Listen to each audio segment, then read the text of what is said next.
Did you know that the more you try to save time, the faster you're actually killing your brain's ability to focus? It sounds like a cruel joke, but the productivity hacks you see on TikTok are often scientifically proven to make you slower. Recent neurological studies suggest that the human brain isn't just bad at multitasking, it's actually physically damaged by it. We've been sold a lie that time is a bucket we need to fill to the brim. But in reality, our obsession with efficiency is creating a global epidemic of mental fatigue and creative bankruptcy. Why is it that on the days you plan every single minute, you end up feeling the most behind? You wake up, check your color-coded calendar, and dive into a sea of notifications. Yet, by 5 p.m., you're exhausted, staring at a screen, wondering where the last 8 hours went.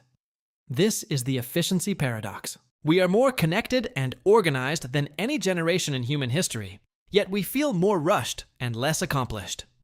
The question isn't how to do more. It's why doing more is making us achieve so much less. Let's dismantle the first lie. The myth of the to-do list. Most people think a long list equals a productive day. In reality, your brain treats an unfinished list like an open wound. Psychologists call this the Zeigarnik effect. Your mind stays stuck on uncompleted tasks, creating a background hum of anxiety. This mental noise eats up your cognitive bandwidth. When you have 20 items on a list, you aren't focusing on one. You're subconsciously worrying about the other 19. You're essentially running your brain's processor at 100% just to stand perfectly still. The second lie is that time is money. This is the most dangerous industrial age relic we still believe. Money is a renewable resource. You can always earn more. Time is strictly non-renewable. When you treat time like currency, you start spending it on low-value tasks just to feel busy. This leads to context switching, the silent killer. Every time you glance at an email while working on a report, it takes your brain an average of 23 minutes to return to deep focus. You aren't saving seconds, you are throwing away hours of peak performance. The third lie is that hustle is linear. We're told that if we work twice as long, we get twice the results. But the law of diminishing returns says otherwise.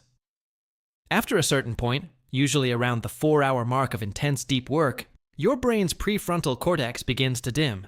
You start making low-energy mistakes that you'll have to fix tomorrow.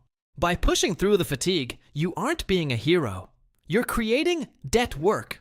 You're borrowing energy from tomorrow's clarity to produce mediocre, error-filled results today, eventually leading to a total system crash.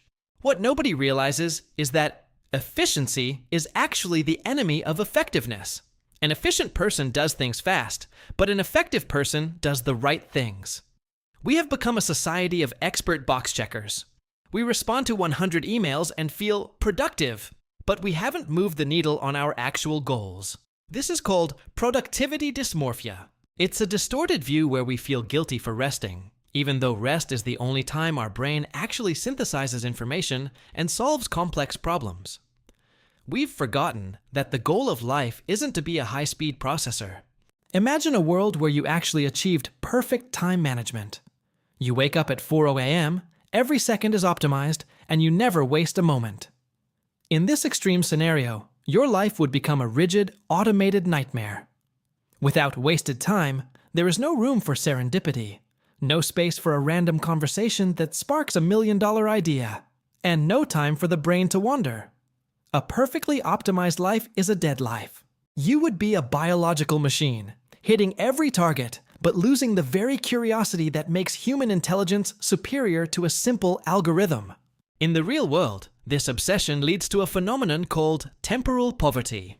Even though we have gadgets that save us hours of labor, we feel poorer in time than ever before.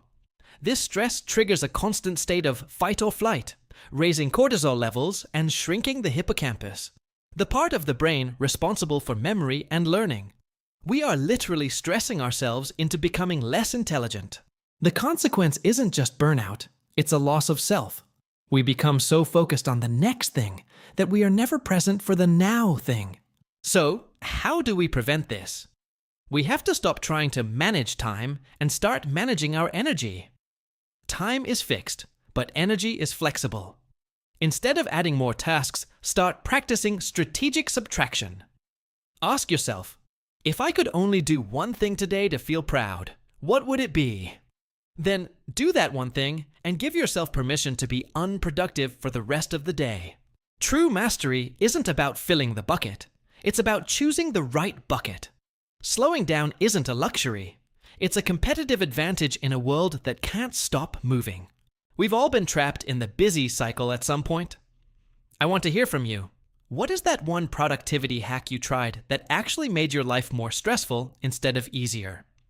Maybe it was a specific app or a 5 a.m. routine that backfired. Drop your story in the comments below. Your experience might be exactly what someone else needs to hear to finally give themselves permission to slow down. Don't forget to subscribe if you're ready to reclaim your brain from the hustle culture trap. I'll see you in the next one.